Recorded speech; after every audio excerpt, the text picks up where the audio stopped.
वैशाख महा महत्तम अध्याय 9। हरे कृष्णा, राधे राधे। वैशाख मास बहुत ज्यादा पुण्य देने वाला, हमारी अभी की इच्छाओं को पूरी करने वाला और स्वर्ग का अधिकारी बनाने वाला महाफलकारी महीना है। ये भगवान श्री हरि विष्णु को बहुत अधिक प्रिय है। इस महीने का सदुपयोग करें और ज्यादा से ज्यादा पुण्य कर्म करें। अब श्री गणेश जी महाराज और अपने गुरुदेव को याद करते हुए वैशाख मास महत्तम का 9वां अध्याय सुनते हैं। 3 लोक 14 भुवन तेरी जय जयकार, हे गणपति गण देवता हर लो दुख अपार। बोलो गणेश जी महाराज की जय। गुरुर ब्रह्मा गुरुर विष्णु गुरुर्देवो महेश्वरा, गुरुर साक्षात पर ब्रह्मा तस्मै श्री गुरुवे नमः। बोलो गुरुदेव महाराज की जय। वैशाख मास महत्तम के अध्याय 8 में श्री सूत जी महाराज सभी ऋषियों के पूछने पे उन्हें यमराज और ब्राह्मण का संवाद बताते हुए नर्क और स्वर्ग ले जाने वाले कर्मों का वर्णन कर रहे थे। अब आज इस अध्याय 9 में सूत जी धर्मराज और ब्राह्मण के संवाद के इस चरण में तुलसी दल और अश्वत्थ वृक्ष यानी पीपल के पेड़ की महिमा के साथ 3 प्रेतों के उद्धार की कथा बता रहे हैं। बहुत सुंदर प्रसंग है, शुरू करते हैं। यमराज से शुभ अशुभ कर्म जिनके द्वारा स्वर्ग नरक की प्राप्ति होती है, उन्हें सुनने के बाद शौनक आदि ऋषियों से सूत जी बोले। ब्राह्मण ने धर्मराज से पूछा, हे धर्मराज, वैशाख मास में प्रातः काल स्नान करके एकाग्रचित हुआ पुरुष भगवान माधव का पूजन किस प्रकार करे?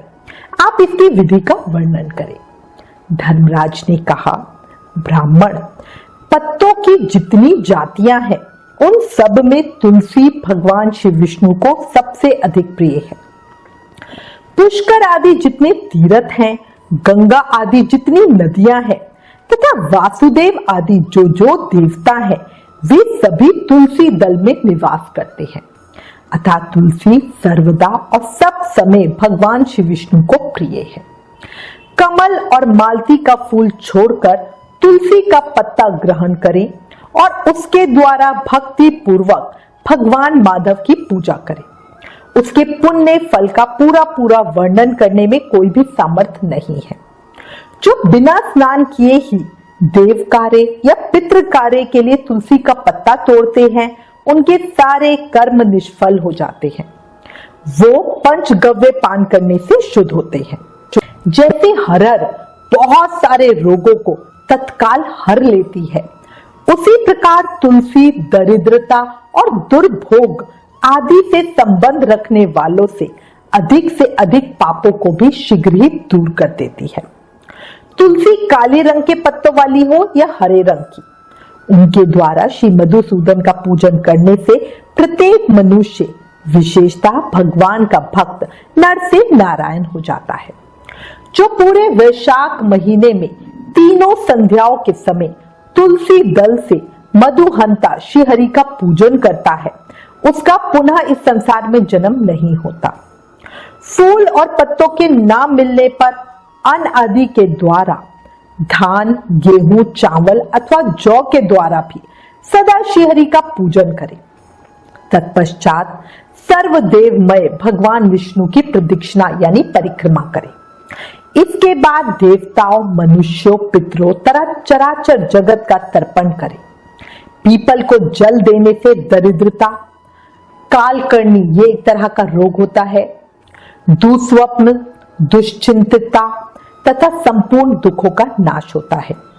जो बुद्धिमान पीपल के पेड़ की पूजा करते हैं, उनसे अपने पितरों को तृप्त कर दिया, भगवान विष्णु की आराधना कर ली तथा संपूर्ण ग्रहों का भी पूजन कर लिया। अष्टांग योग का साधन स्नान करके पीपल के वृक्ष का सींचन तथा श्री गोविंद का पूजन करने से मनुष्य कभी दुर्गति को नहीं प्राप्त होता।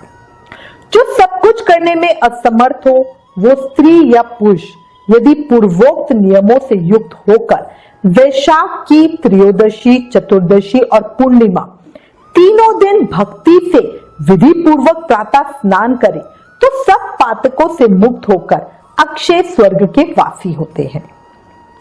जो वैशाख मास में प्रसन्नता के साथ भक्ति पूर्वक ब्राह्मणों को भोजन कराते हैं तथा 3 रात तक प्रातः काल एक बार भी स्नान करके संयम और शौच का पालन करते हुए सफेद या काले तिलों को शहद में मिलाकर 12 ब्राह्मणों को दान देते हैं, उन्हीं के द्वारा स्वस्तिक वाचन करवाते हैं तथा मुझ पर धर्मराज प्रसन्न हो इस उद्देश्य से देवताओं और पितरों का तर्पण करते हैं, उनके जीवन भर के किए हुए पाप तत्काल नष्ट हो जाते हैं। जो वैशाख मास की पूर्णिमा को मणिक मतलब मटका, जल के घड़े, पकवान तथा स्वर्णमय दक्षिणा दान करते हैं, उन्हें अश्वमेध यज्ञ का फल मिलता है। इतनी कथा कह के सूत जी कुछ रुके, फिर पुनः बोले। इसके बाद यमराज ने ब्राह्मण को इस विषय में एक प्राचीन इतिहास कहा, जिसमें एक ब्राह्मण का घने वन के भीतर प्रेतों के साथ संवाद हुआ था। हुआ कुछ यूं, मध्य प्रदेश में एक धन शर्मा नामक ब्राह्मण रहते थे। उनमें पाप का लेश मात्र भी नहीं था। एक दिन वो कुशा लेने के लिए वन में गए।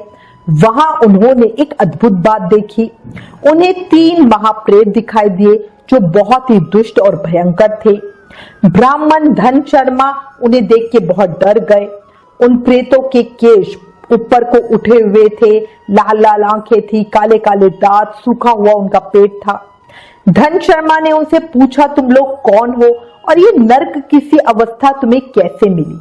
मैं तुम्हारे डर से बहुत दुखी हो रहा हूं, मैं दया का पात्र हूं, मेरी रक्षा करो। मैं भगवान विष्णु का दास हूं, मेरी रक्षा करने से भगवान तुम लोगों का भी कल्याण करेंगे। भगवान विष्णु ब्राह्मणों के हितैषी हैं, मुझ पर दया करने से वे तुम्हारे ऊपर संतुष्ट होंगे। श्री विष्णु का अलसी के पुष्प के समान श्याम वर्ण है, वो पीतांबरधारी है। उनका नाम सुनने मात्र से सब पापों का अंत हो जाता है। भगवान आदि और अंत से रहित, शंख चक्र और गदा धारण करने वाले, अविनाशी, कमल के समान नेत्रों वाले तथा प्रेतों को मोक्ष प्रदान करने वाले हैं। यमराज कहते हैं, ब्राह्मण भगवान विष्णु का नाम सुनने मात्र से वो पिशाच संतुष्ट हो गए और उनका भाव पवित्र हो गया। वो दया और उदारता के वशीभूत हो गए। ब्राह्मण के कहे हुए वचनों से उन्हें बड़ी प्रसन्नता हुई। उनके पूछने पर वो प्रेत इस प्रकार बोले। प्रेतों ने कहा, विप्र, तुम्हारे दर्शन मात्र से तथा भगवान श्री हरि का नाम सुनने से हम इस समय दूसरे ही भाव को प्राप्त हो गए हैं। हमारा भाव बदल गया है, हम दयालु हो गए हैं। वैष्णव पुरुषों का समागम निश्चय ही पापों को दूर भगाता है, कल्याण से सहयोग कराता तथा शीघ्र ही यश का विस्तार करता है। अब हम लोगों का परिचय सुनो। ये पहला कृतघ्न नाम का प्रेत है। हम इस दूसरे का नाम विद्वेत है तथा तीसरा मेरा नाम अविशाख है। मैं तीनों में अधिक पापी हूं। इस प्रथम पापी ने सदा ही कृतघ्नता की है। इसके कर्मों के अनुसार ही इसका नाम कृतघ्न पड़ा। ब्राह्मण ये पूर्व जन्म में सुदास नामक द्रोही मनुष्य था, सदा कृतघ्नता किया करता था।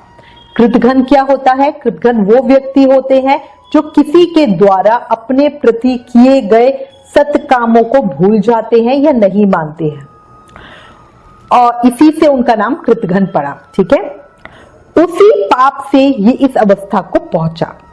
अत्यंत पापी, धूर्त तथा गुरु और स्वामी का अहित करने वाले मनुष्य के लिए भी पापों से छूटने का उपाय है, पर कृतघ्न के लिए कोई प्रायश्चित नहीं है। इस दूसरे पापी ने देवताओं का पूजन किए बिना ही सदा अन्न भोजन किया है।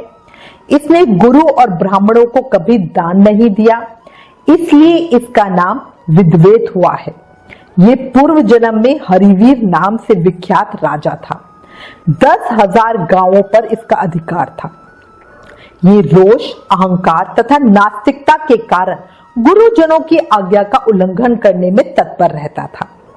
प्रतिदिन 5 महायज्ञों का अनुष्ठान किए बिना ही खाता और ब्राह्मणों की निंदा करता था।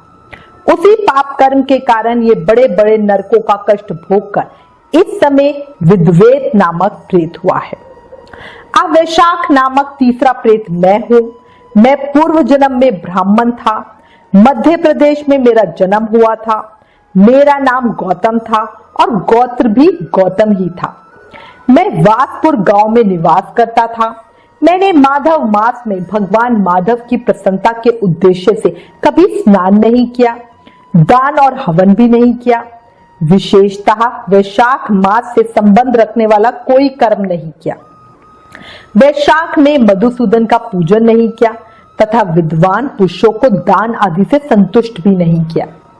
वैशाख मास की किसी भी पूर्णिमा को जो पूर्ण फल प्रदान करने वाली होती है, मैंने स्नान, दान, शुभ कर्म, पूजा तथा पुण्यों के द्वारा उनके व्रत का पालन भी नहीं किया। इससे मेरा सारा वैदिक फल निष्फल हो गया है। मैं अवैशाख नामक प्रेत होके सब और विचरता हूं। वैशाख महामहत्तम अध्याय 9 संपूर्ण। इस अध्याय में स्पष्ट है कि हमें दूसरों के उपकार मानने चाहिए, गुरु का पूजन करना चाहिए, दान देना चाहिए और पुण्यदायी वैशाख महीना, कार्तिक महीना, माघ आदि का शुभ कर्म जरूर ही करने चाहिए, वरना बाद में हमें बहुत दुख भोगने पड़ते हैं, है ना। कल वैशाख महामहत्तम के अध्याय 10 में आगे की कथा सुनेंगे। तब तक याद कर लो, क्षण भंगुर जीवन है पगले, कर ले प्रभु का ध्यान रे, ना जाने कब देह का पंछी कर जाए प्रस्थान रे, है ना। ये याद रख लो, मन में बसा लो, जीवन में उतार लो। इस जिंदगी का कोई भरोसा नहीं है, इसलिए अभी भी समय है। ज्यादा से ज्यादा नाम जाप करके जन्म मृत्यु के चक्र से मुक्ति पालो। और इसका सबसे सरल तरीका शास्त्रों में बताया हुआ है, कलयुग केवल नाम आधारा। सिर्फ नाम जाप करके भक्ति, मुक्ति, शक्ति, प्रेम सब पाया जा सकता है। अपनी हर सांस के साथ प्रेम से, मन से, भाव से हर पल जाप करते रहो। हरे कृष्ण कृष्ण कृष्ण हरे हरे, हरे Ram Ram Ram Hare Hare. Please in videos को ज्यादा से ज्यादा शेयर करके वैशाख मास के प्रभाव को सबको बताओ। अपने शास्त्रों का ज्यादा से ज्यादा प्रचार करो, ये भी एक सेवा है। Please like, share and subscribe. Thank you. Hare Krishna.